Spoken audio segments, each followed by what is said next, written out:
Matices, periodismo feminista.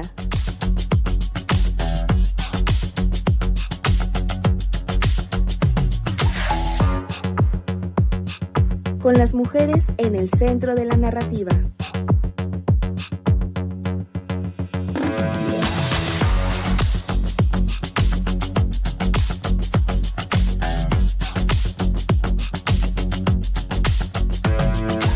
Matices.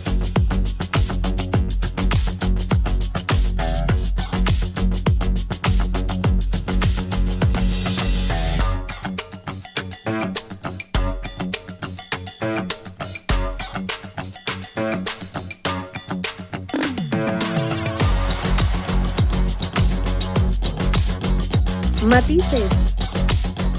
Hola, ¿qué tal? Me da muchísimo gusto saludarlas, darles la bienvenida a este espacio de Matices a través de cimacradio.org y me da muchísimo gusto, como cada semana, saludar a mis compañeras, las chicas Matices. ¿Cómo están? Joana de la Cruz, Alejandra Trujillo. Hola chicas, auditorio, pues muy contenta como siempre de poder compartir esta hora, este programa que pues en donde tratamos de hacer este análisis feminista de toda esta violencia que pues hay en nuestro país.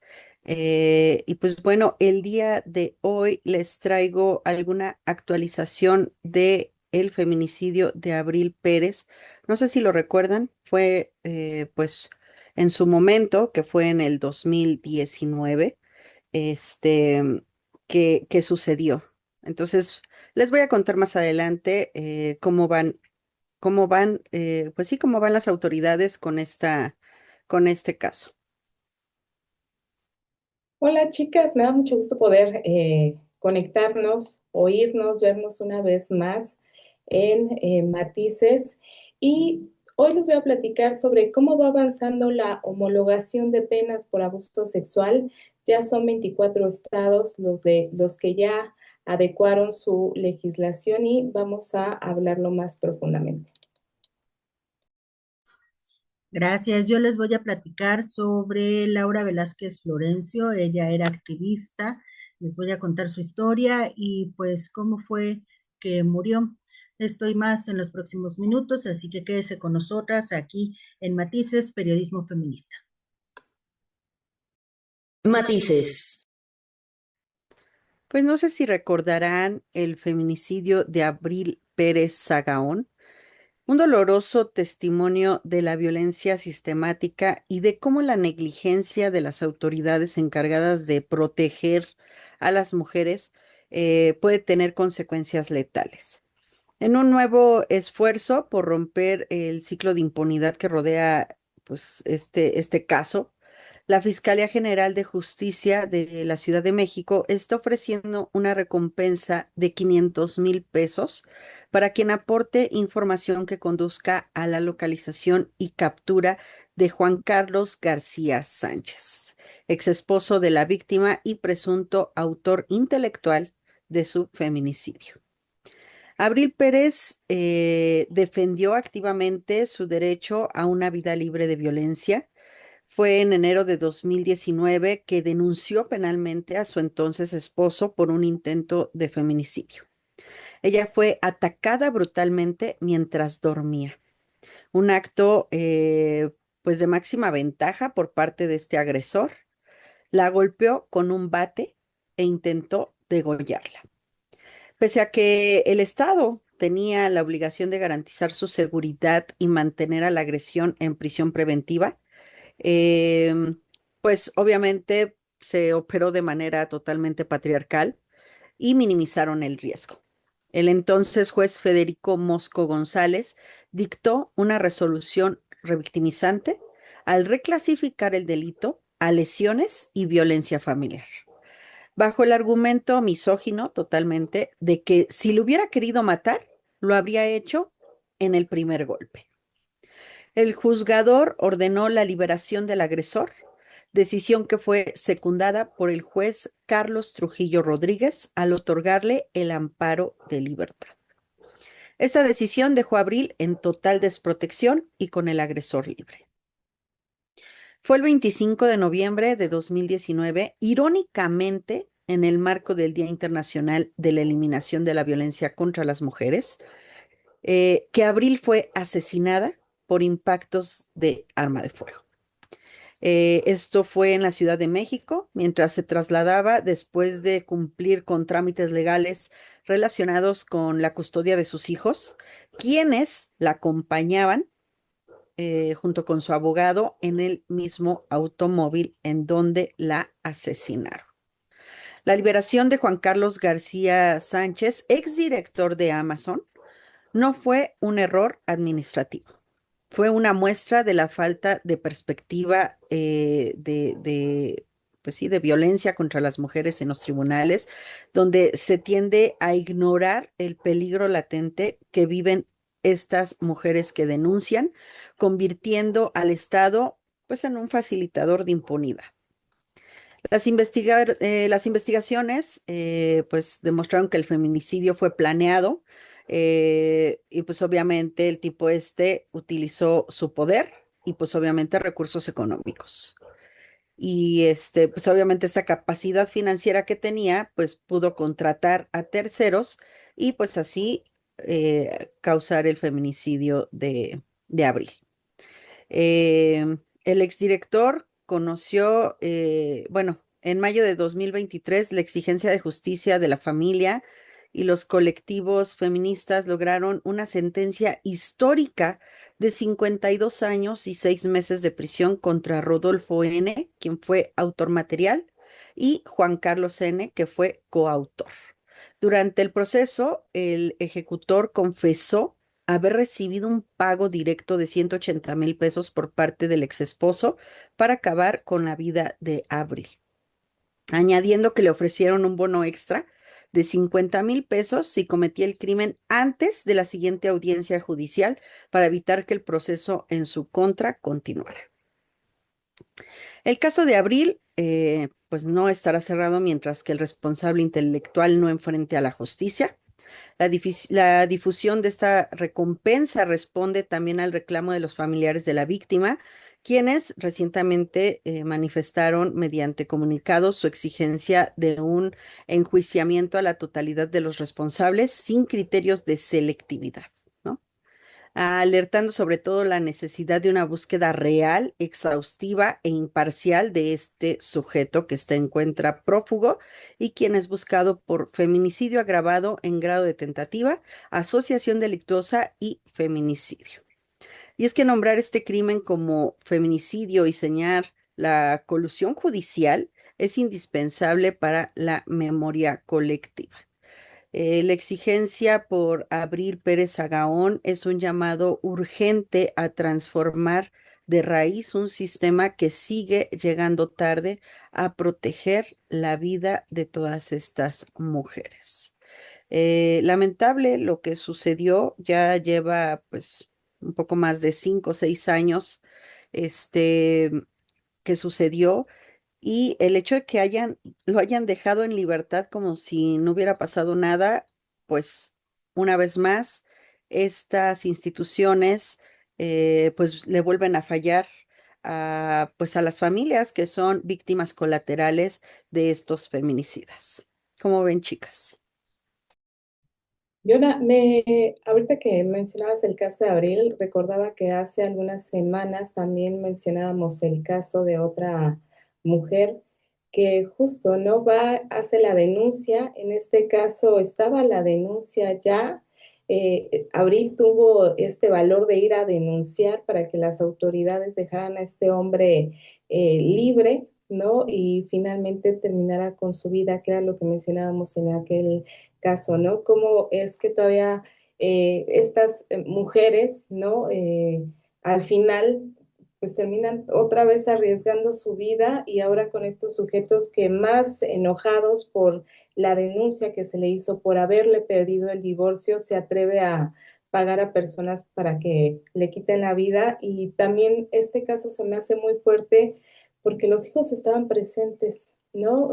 Mientras ocurrían los hechos y más allá de que las autoridades ahora estén ofreciendo una recompensa de 500,000 pesos para la localización del sujeto, pues también hay que tener muy claro que no hay que tomar o las autoridades no deberían de tomar sin la debida importancia estas denuncias y el proteger la vida de las personas que están denunciando, de las mujeres que están denunciando, para que no acaben en estos eh, casos extremos en los que pierden la vida, pero también, ¿no? Señalar que sí es cierto, se está haciendo algo, por lo menos ofrecer los 500,000 pesos, ojalá que se logre la captura, pero también ojalá que ahora sí se concluya el proceso que tiene este sujeto y que no ocurra como la vez pasada que lo dejaron libre. O sea, qué bueno que de alguna manera acepten su error, porque creo que es parte de estar ofreciendo esta cantidad para su captura, pero también es cierto que aunque lo capturen, aunque den los 500,000, si al final el proceso por alguna razón se vuelve a complicar o vuelve a haber estas intervenciones de estos jueces que son poco o que son muy cuestionadas, pues entonces no va a haber ninguna reparación por la vida de Abril, ¿no? Y más que ya lleva casi, decías, ¿no? 5, 7 años, porque fue en el 2019, 2026, por ahí. Entonces, pues ojalá que den con él. Sí, a mí me gustó mucho cómo presentaste esta información, Joana, por la particular frase donde dices, ella quiso ejercer su derecho a vivir una vida libre de violencia.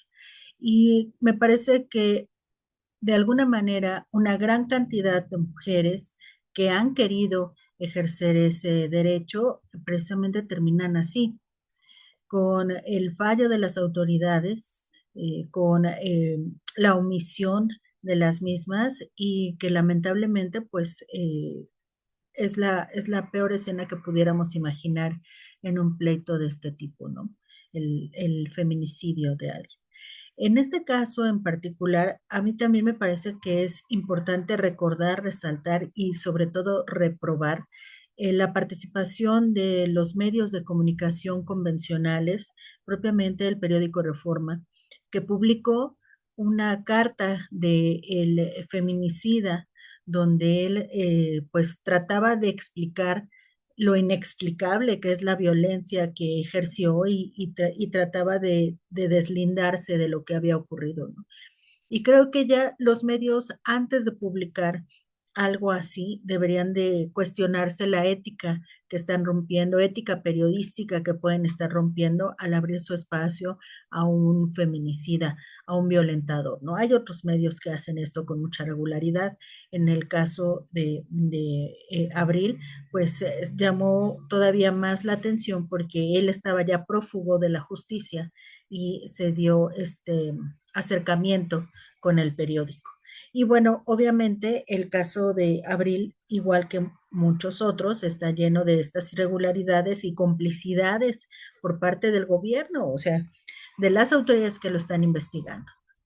Después de todo lo que hemos pasado, aprendido, de los registros que hay y de las supuestas buenas intenciones de terminar con la impunidad, es realmente vergonzoso que el caso de Abril no haya concluido. Y no me extrañaría que nuevamente vuelvan a aplazar porque han estado pues metiendo la defensa de este sujeto recursos y recursos y recursos precisamente para hacerlo cada vez más largo, cansado y que la gente involucrada, la familia diga ya me cansé, ya, lo que sea, ¿no? Así es, una vez más, las instituciones que supuestamente deben de hacer su trabajo para, pues simplemente buscar esta justicia para estas familias que obviamente se quedan sin su, sí, sin una persona amada como lo era Abril, a estos hijos huérfanos, porque pues obviamente pues quedaron ahí al cuidado de, ¿no? O sea, ya no es como que, este, pues una vida normal que van a poder llevar, ¿no? Los dejan sin su madre, sin su cuidadora, sin su apoyo, sin, o sea, esta parte tan importante que es para el desarrollo de las hijas y de los hijos, ¿no? Eh, y pues volvemos con un caso más en el que las autoridades fallan y fallan y fallan y la impunidad se sigue viendo eh, pues a flor de piel en este tipo de situaciones, en, en el sexenio más feminista de, este, de todos los sexenios que supuestamente tenemos y pues simplemente no vemos resultados en una Secretaría de las Mujeres en la que todavía no se le encuentra ni pies ni cabeza, y pues en un país que la violencia crece en lugar de que vaya disminuyendo y pues la impunidad nos da un golpe de puerta en las narices diciéndonos todavía no es el momento para que las mujeres en este país tengamos justicia de toda esta violencia y feminicidios que hay en nuestro país.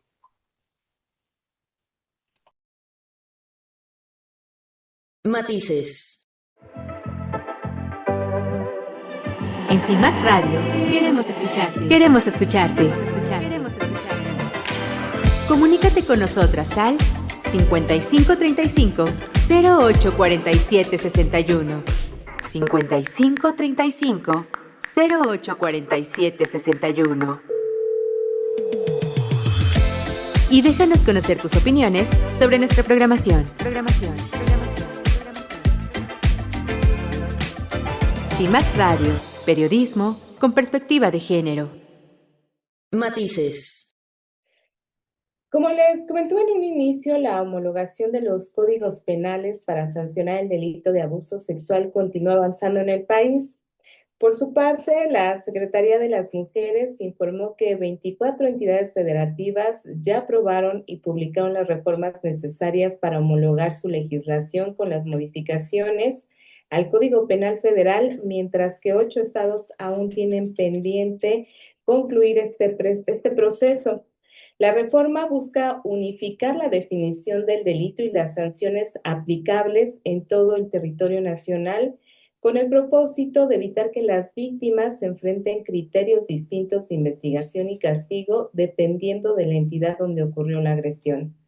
Con estas modificaciones se establece una pena de 3 a 7 años de prisión para quien cometa abuso sexual, además de sanciones económicas agravantes en los casos previstos por la legislación y, de acuerdo con la Secretaría de las Mujeres, la homologación fortalece el acceso a la justicia al brindar mayor certeza jurídica, pero también al reducir las diferencias que durante muchos años existieron entre los códigos penales estatales, las cuales podían generar obstáculos para la investigación y sanción de este delito.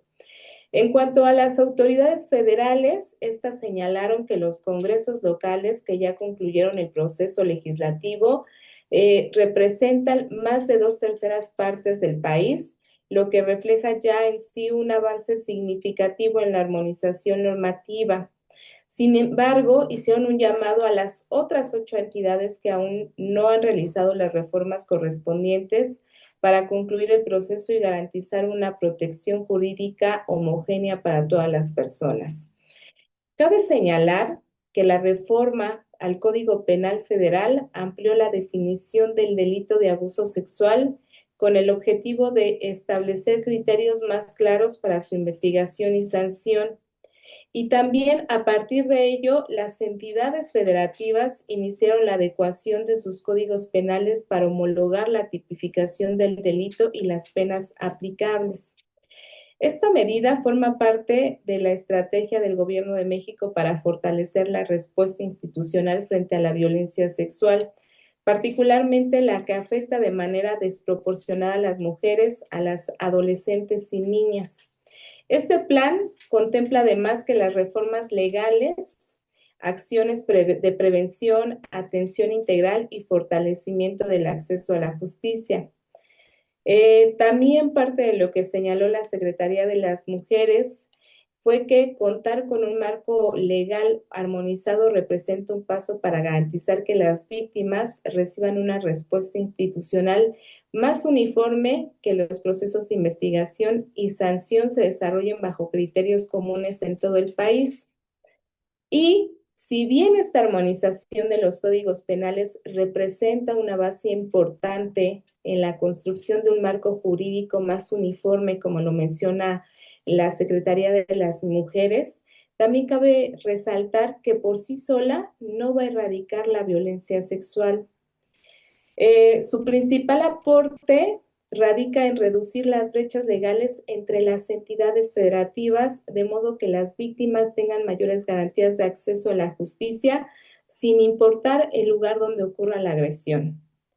No obstante, para que la reforma tenga un impacto real, va a ser indispensable que también vaya acompañada de una adecuada implementación por parte de las instituciones encargadas de procurar e impartir justicia. Y también con capacitación con perspectiva de género para los operadores del sistema, también que vaya acompañada de atención integral a las víctimas y que las políticas públicas de prevención que atiendan las causas estructurales de la violencia contra las mujeres, adolescentes y niñas sean las correctas. Sin duda es un gran avance, ¿no?, que se haga esta homologación, pero también no podemos quitar de vista que mientras no se ejecuten las leyes de acuerdo a lo que se está estipulando, pues no sigue o sigue siendo parte de lo que está escrito en un papel. ¿Por qué es importante hablar de esta homologación? A mí en algún momento me tocó ver un caso en el que se estaba persiguiendo, que no tiene nada que ver, o sí, con este abuso sexual. Era un pederasta que venía de Estados Unidos, que se había hecho una investigación en dónde se encontraba y dónde reclutaban o reclutaba a los menores de edad, y las autoridades fueron a este lugar para poderlo detener. Cuando se hace la detención en el estado en el que estaba, en el cual se le iba a juzgar, no estaba clasificado este tipo de delito. Lo que sucedió es que la autoridad no pudo, ¿no?, condenarlo o llevar su proceso porque simplemente en ese estado no se encontraba ese delito. Y como consecuencia, esta persona salió del país y evidentemente ya no regresó, por lo menos a ese estado. Y si regresaba y lo atrapaba, como ya había sido juzgado por ese delito, algo así, entonces ya no se podía hacer nada contra esa persona. Esta homologación, ¿no?, o que se haga, por supuesto que va a tener consecuencias positivas, ¿no?, en el cual este tipo de violencias ya se reconozcan a nivel nacional. Por eso es que es tan importante, para que no se vayan, para que no los cometan en otros estados, para que haya castigos severos, ¿no?, que tiene que ver con que todos los códigos penales cumplan con ciertos tipos de penas, todo lo que tiene que ver. Sin embargo, si no están las instituciones, si no se lleva a cabo el aplicarlo correctamente, no que las autoridades estén capacitadas, pues simplemente sigue escrito sobre un papel y no va a llegar realmente a las personas, a las mujeres que lo necesitan. Entonces, por ahí, ¿no?, hablando de la Secretaría de las Mujeres, pues todavía queda uno de estos asuntos pendientes que se tendrán que ir trabajando. Fíjate, Ale, que es algo que me dejaste pensando en esto de que, ok, ya se tiene en papel, se está tratando de que todos los estados de la República lo tengan en sus códigos penales. Pero ¿qué sucede si no saben cómo aplicarlo, no saben cuáles son los procedimientos? Es lo que está pasando en las escuelas, donde sabíamos que siempre había este tipo de abusos sexuales, pero los administrativos, las maestras, los maestros, siguen sin saber qué tienen que hacer, siguen sin saber cuál es el procedimiento, aunque se los digan, ¿eh? O sea, porque se supone que eso ya se implementó en todas las escuelas a nivel nacional, el hecho de que tengan estos protocolos de primero hacen esto, luego hacen lo otro, luego se dirigen a tal institución, todo este proceso. Pero las personas siguen sin actuar, o sea, prefieren hacerse de la vista gorda y decir, no, pues es que no supe qué hacer, o no sé, ¿no? Pues es que el niño estaba llorando, entonces por eso lo mandé a su casa mejor. Se quitan responsabilidades, ¿no? También. Me parece que esta homologación de ley es muy buena, creo que es algo que ya se necesitaba, sobre todo mínimo para ay, no sé, infundir un poco de miedo a estos agresores y que la piensen dos veces antes de hacer una de estas agresiones. Hemos estado viendo en redes sociales cómo, pues ya es rara la persona que no tiene cámaras, ¿no? En sus establecimientos, en su casa y demás. Y hemos estado viendo muchas agresiones sexuales en contra de pequeñas que van entrando a una tienda y hay un tipejo asqueroso ahí y las manosea. O sea, en cuestión de segundos. Y hay niñas que obviamente pues se quedan congeladas, que no saben ni qué pasó, no saben ni qué está sucediendo, por qué lo hizo, o sea, qué es lo que está pasando. Y se quedan congeladas. Otras se sueltan a llorar, les preguntan y pues ya les dicen, ¿no? Pues sabes qué, es que me tocó, ¿no? Y estas situaciones que, como ya lo habíamos comentado, ¿no? Se quedan grabadas en un video y es así como tienen más posibilidad de que les crean, lamentablemente, ¿no? Pero me parece que ya el hecho de que estos agresores vean que están siendo o que pueden ser vistos en cualquier lugar, creo que ya les entra un poco más el miedo para poder hacerlo tan deliberadamente, ¿no? Eh, Lamentablemente, pues muchos no son nada, diestros o nada lectores, y pues obviamente no entienden o no saben que estas leyes ya están aplicándose en diferentes partes de nuestro país y que lo siguen haciendo pensando que no les va a suceder absolutamente nada. Y a veces sí pasa, ¿no? Lo vemos, si en un feminicidio no actúan, ahora en una agresión de este tipo, pues menos, ¿no? Les parece una poca cosa, ¿no? Pero la realidad es que afecta de manera directa, psicológicamente, todo a una pequeña, ¿no? Entonces también es importante que pues no sé, poner mucha atención sobre todo en esto, porque a veces decimos, bueno, ya que lo refundan en la cárcel, aunque sea un rato para que se le quite al tipo, ¿no?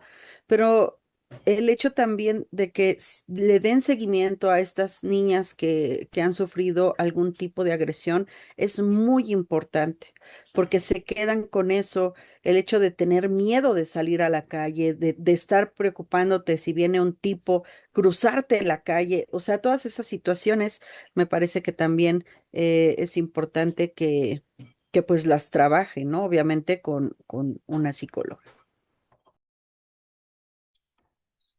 A mí me gustaría destacar o hablar un poco sobre la importancia de esta homologación desde el derecho de las mujeres a decidir sobre su propio cuerpo.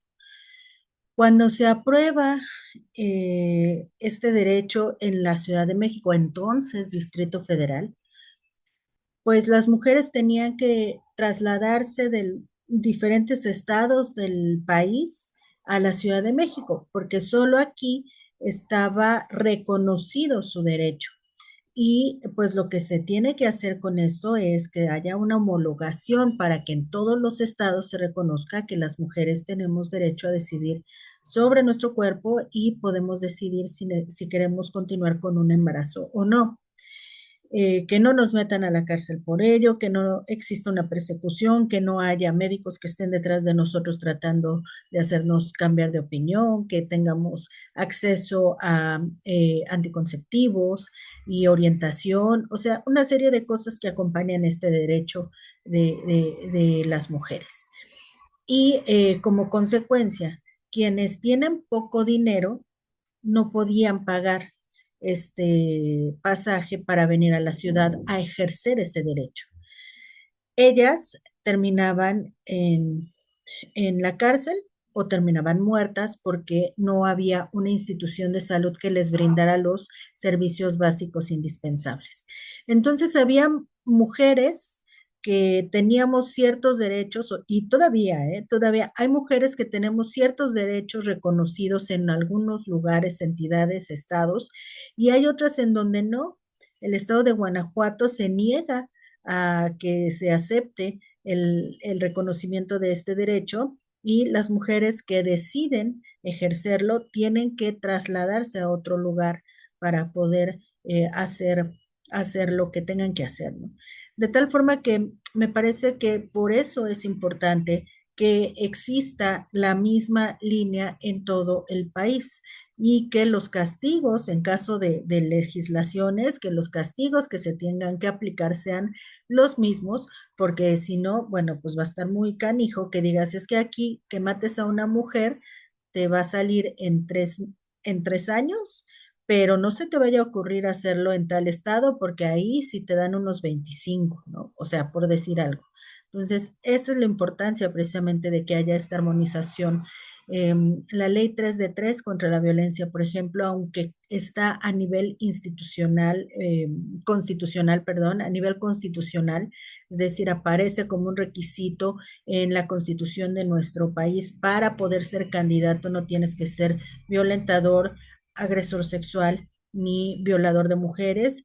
De todas formas, se han colado muchos y todavía ahora que se ven en elecciones se han colado o se quieren colar otros, pero tiene que pasar por una armonización en los estados y en los municipios para que puedan pues tener una validez total, ¿no? Entonces, así es la forma en la que se hacen leyes en México y lo que deseamos es que se apresure para que podamos tener todas la plenitud de vida que estamos buscando con este tipo de modificaciones a las legislaciones.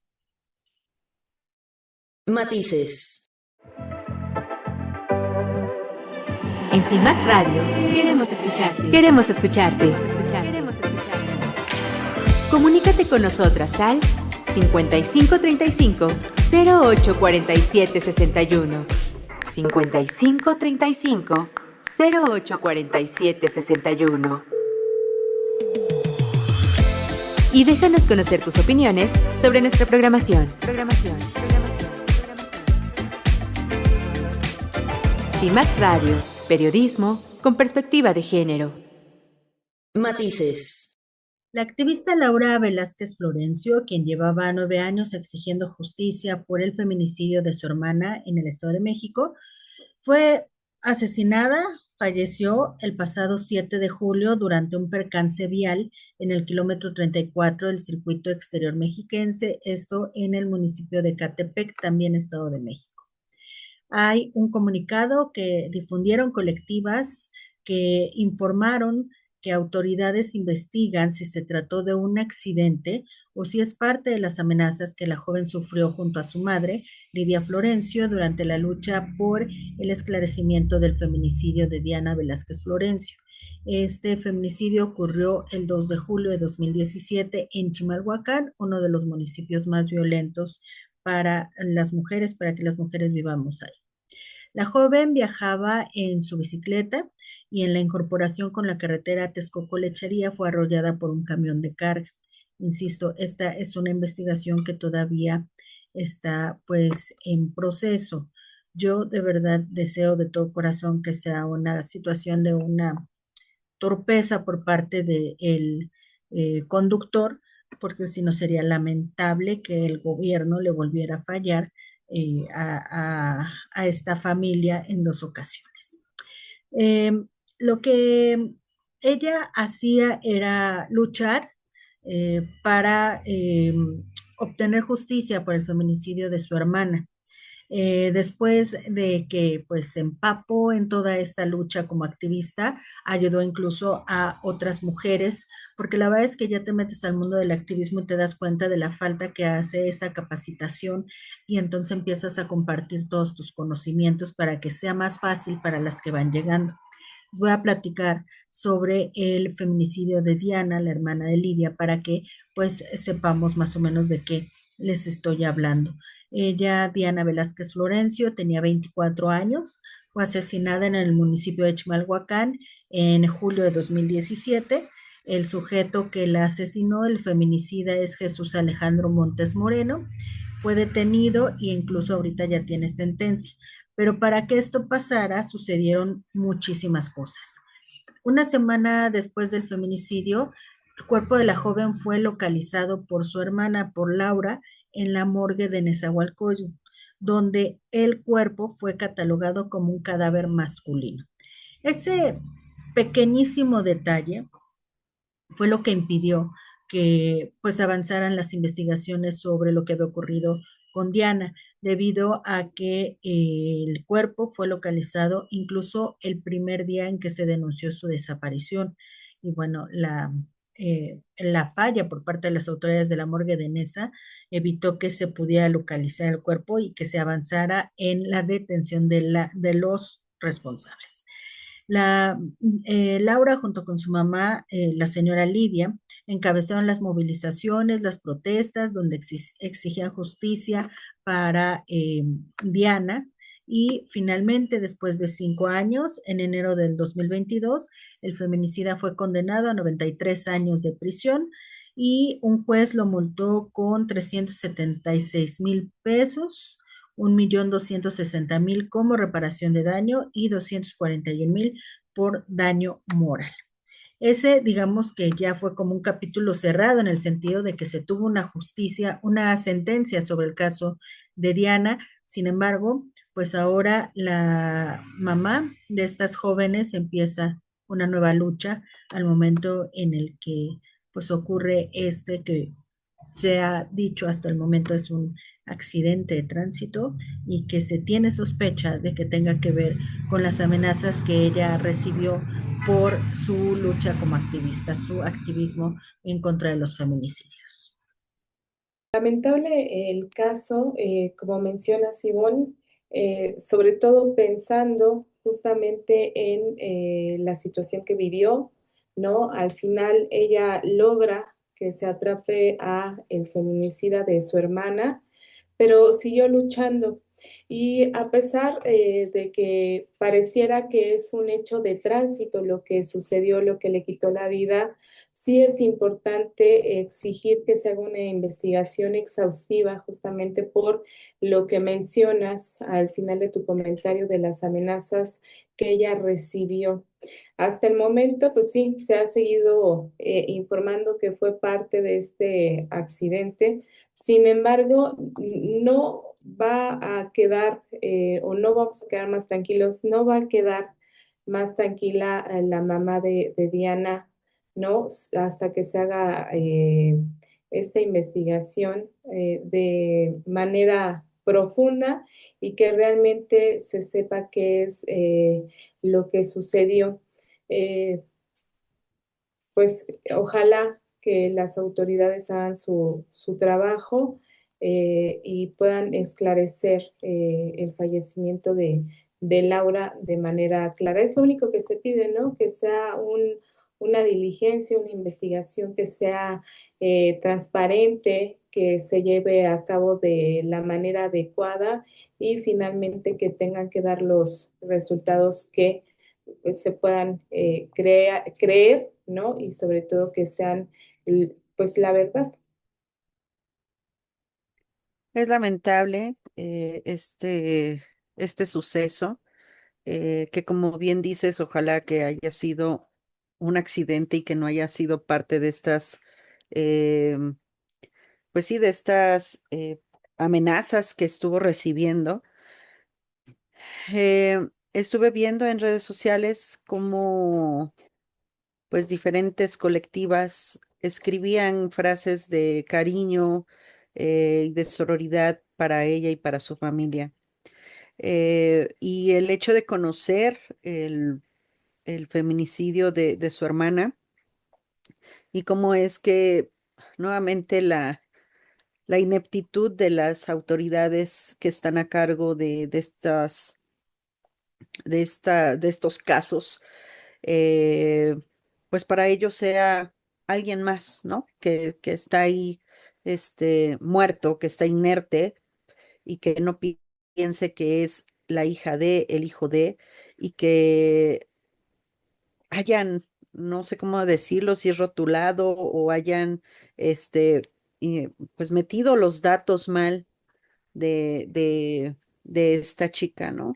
El hecho de que hayan pensado que era un hombre o hayan confundido las letras, no lo sé, ¿no? No sé cuál haya sido la ineptitud de estas personas que hicieron el registro, pero en estas situaciones es en donde vemos el tipo de personas que están a cargo de estas instituciones y la falta de seriedad, de empatía, de hacer bien su trabajo simplemente porque es su trabajo, ¿no? Y lo tienen que hacer bien.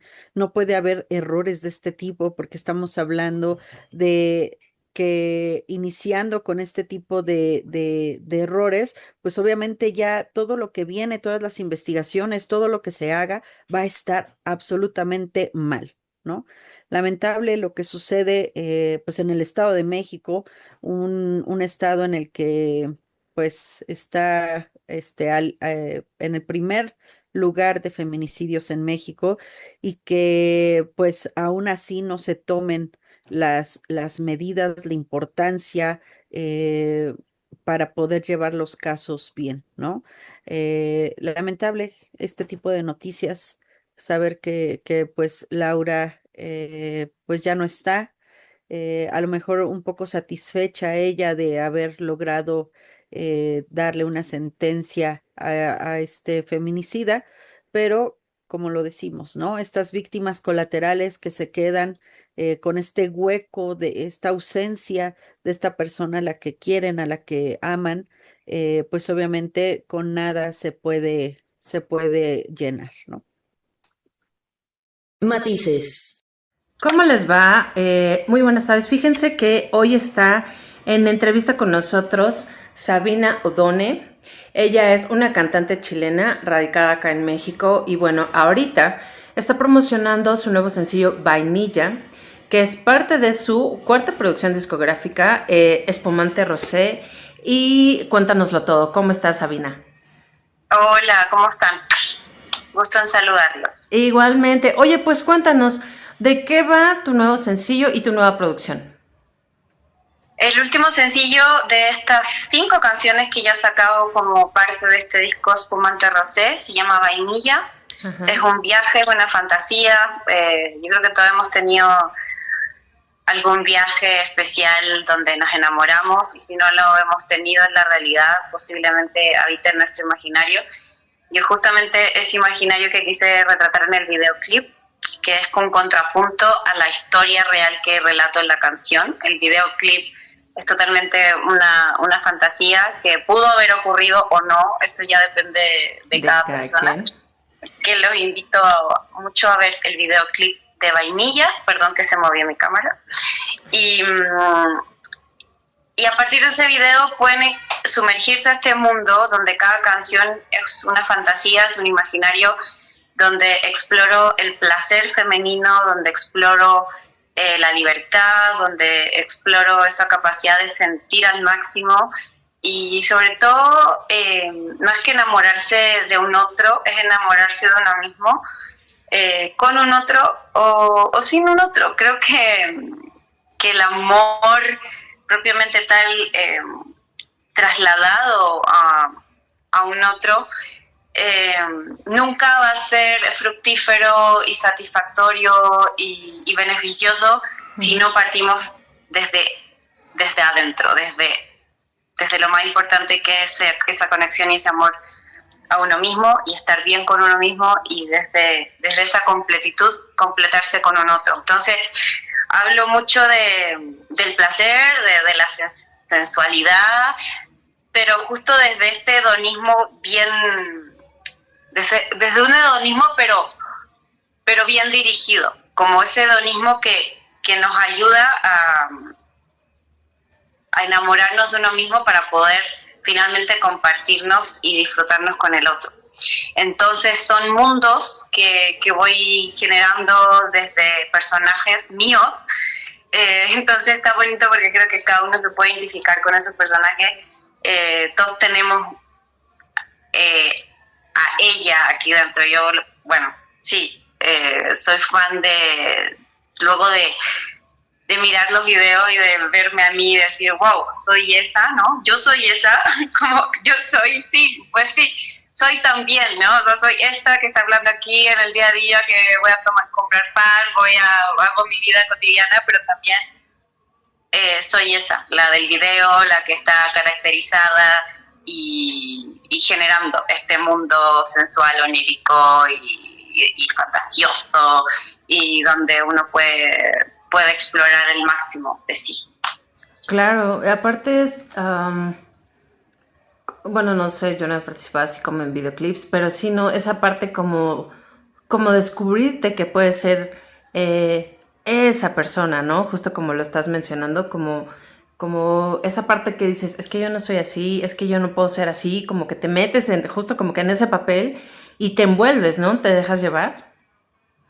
Totalmente, es muy bonito, es como abrir un espacio justo de fantasía y de libertad, y me gusta que se interprete así, que se sienta así. Es una invitación a todos a vivirlo, a todas, sobre todo es un disco muy femenino. El otro día estuve en Jalapa recién, en una disco que se llama Boiler, en el marco del lanzamiento de una película que se llama Urna, un cortometraje, y no había escenario, entonces mis amigos me alentaron a que me subiera a la barra, literal de 40 centímetros, y ese arrojo, ese arriesgarme de subirme, perdón, con las bolas disco que chocaban con mi cabeza, y la gente súper prendida, arriba, wow, cantando mis canciones, fue increíble, y es como un acto que tiene que ver con este personaje de este disco, como ese arriesgarse y abrirte a un espacio más sensual y más libre, Uh-huh. Que fue muy, muy, muy sorprendente para mí también, el atreverme a hacer eso bajo esas condiciones. Fue como un despojo total y creo que esta nueva etapa va así, viene así, y voy a seguir haciendo canciones para bailar, para expandirse, para divertirse. Creo que sí, hay espacio para todo en la vida, uh-huh. Y es importante darse permiso para eso, para abrir distintas áreas nuestras. No, claro, y para reconocerte como alguien más, ¿no? Como para justo explorar otras personalidades que no sabes que puedes tener, o que sabes que puedes tener, pero como que nada más ahí como por encimita, ¿no? Ya como explorar es un poco más profundo, ya es como otra versión de ti, aunque tú sigas siendo la misma. Sí, totalmente. Como que creo que el centro de uno nunca cambia, la esencia, esa lucecita que hay adentro, eso como que es inmutable, no cambia nunca. Uh-huh. Entonces, teniendo eso muy, muy presente, está increíble poder meterse, ¿no? En esta rama, luego me voy a esta rama, luego me voy a esta, y nunca vas a dejar de ser tú, pero abriendo todas tus posibilidades. Yo igual soy actriz, entonces se me hace natural un poco hacer eso, y como sentir ese lienzo en blanco que puede ir mutando y transformándose. No, según la ocasión, según el estado de ánimo y según la canción y según lo que quiero proyectar. No, claro, también aparte de lo que te pongas, ¿no? Exacto, sí. Sí, claro, también influye. Oye, Sabina, ¿dónde vas a tener próximas presentaciones? ¿Dónde la gente puede escuchar todo tu nuevo material? ¿Dónde te encontramos? Mira, yo estoy como Sabina Odone en todas las plataformas digitales, en todas, en Instagram, Spotify, YouTube. Hay muchos videos, hay muchos que pueden disfrutar de lo que he hecho toda mi vida. Pues muchas gracias por haber colaborado con nosotras. Te deseamos todo el éxito del mundo, que sigas explorando tus demás personalidades. Y pues nada, te estamos escuchando entonces con Vainilla, tu nuevo sencillo de Espumante Rosé.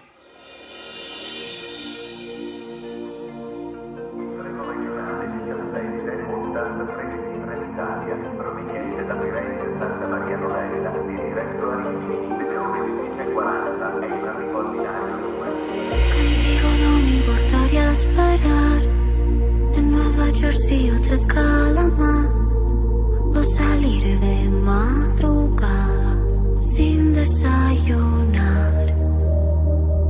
Contigo no me importaría llevar mi equipaje 7 horas más, o perdernos en un coche de noche y sin señal.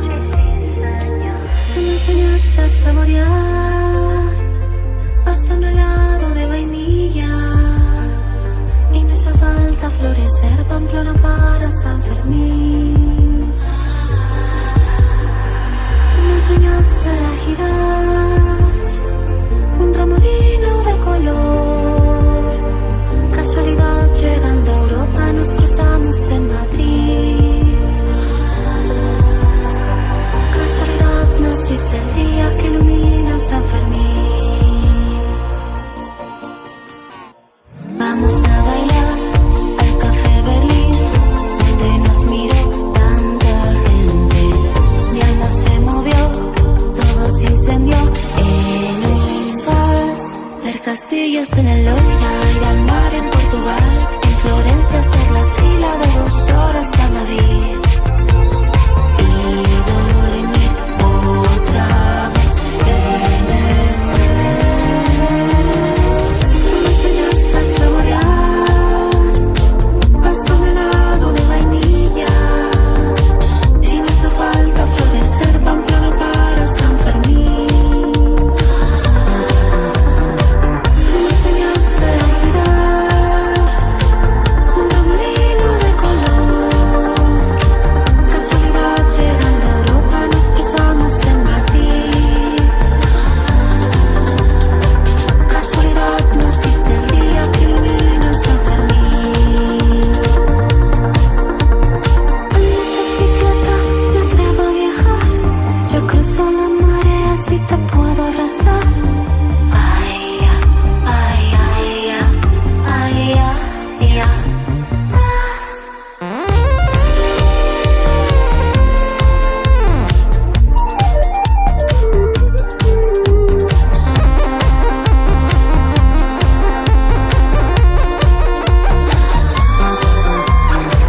Tú me enseñaste a girar las manecillas al reloj. Casualidad, llegando a Europa nos cruzamos en Madrid. Casualidad, naciste el día que ilumina San Fermín. Casualidad, fui más feliz el día que te conocí. Casualidad, ya nunca más nos tuvimos que despedir.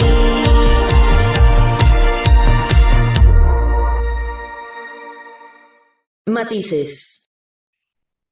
Muchas gracias por habernos acompañado. Nos escuchamos la próxima semana aquí en Matices, Periodismo Feminista. Y muchísimas gracias a las chicas Matices. Gracias, Alejandra. Gracias, Joana. Gracias, chicas. Un gusto haber compartido con ustedes una semana más, hablar sobre estos casos que nos hacen reflexionar.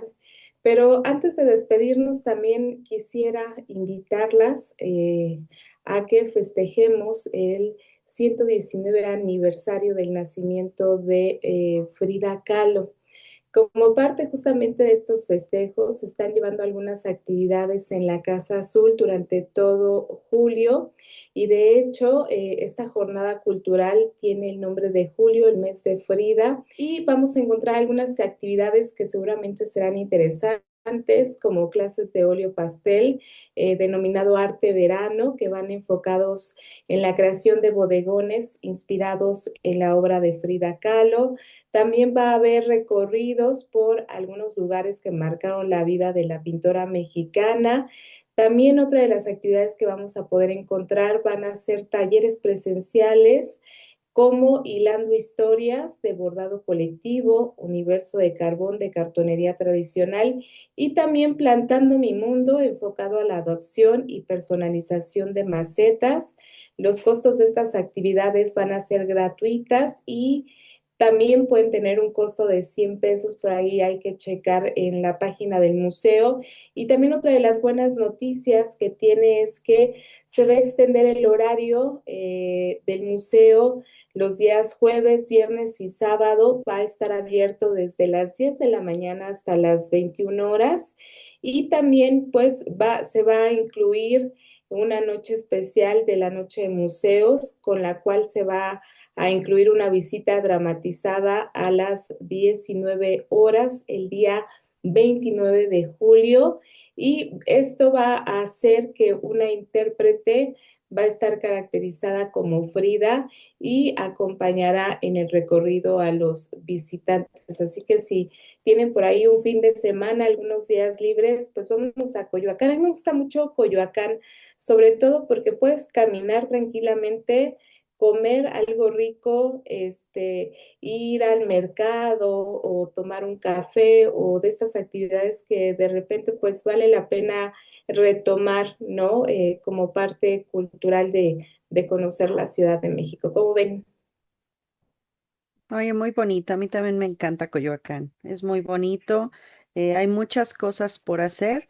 Fíjense que hace algunos años, no sé si todavía esté pues la promoción, pero hace algunos años mis niños tenían que asistir, ellos en el kinder, tenían que asistir al Museo de la Casa Azul de Frida.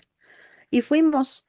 eh, y ahí afuera estábamos formados para entrar y nos ofrecieron un paquete para entrar a la Casa Azul y después nos llevarían al Museo Anacahualli, que es un museo de Diego Rivera, en donde yo pensé que iba a haber puras obras de este sujeto, pero no, la realidad es que es pues patrimonio prehistórico, eh, y la verdad es que está hermosa la casa, está muy bonita, dejando de lado al misógeno y machista de Diego Rivera. La verdad es que pues es un lugar que no podemos dejar de ir a visitar. No sé, en ese entonces entrabas a la Casa Azul, te llevaban en transporte al Museo de Anacahualli y de ahí te regresaban al Museo Azul. Entonces, la verdad es que estaba perfectísimo para ir y darte un paseo, y pues ya después regresar pues por un elotito o algo que se nos antojara por ahí. Entonces, me pareció un plan genial para en ese entonces, pues con mis niños hermosos que llevaba en ese entonces, nos tomamos miles de fotos ahí en la Casa Azul y en el Museo de Anacahualli.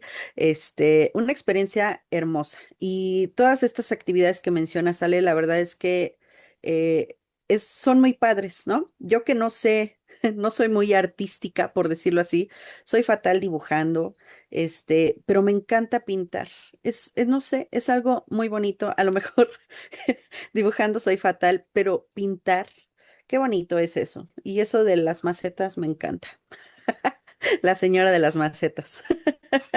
Pues hay que ir. Nos vemos y nos escuchamos la próxima semana. Vámonos a Coyoacán, pero antes, chicas, recuerden que aquí está su manada.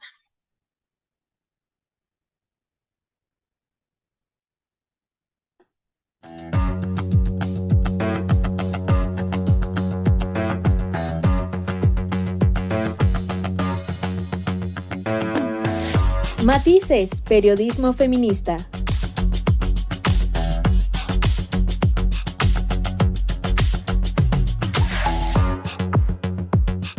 Con las mujeres en el centro de la narrativa.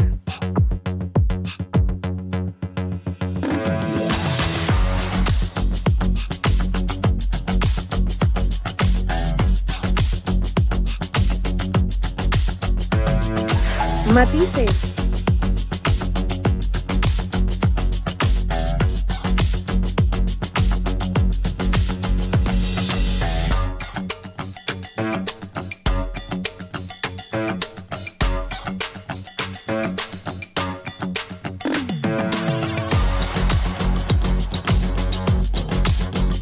Matices.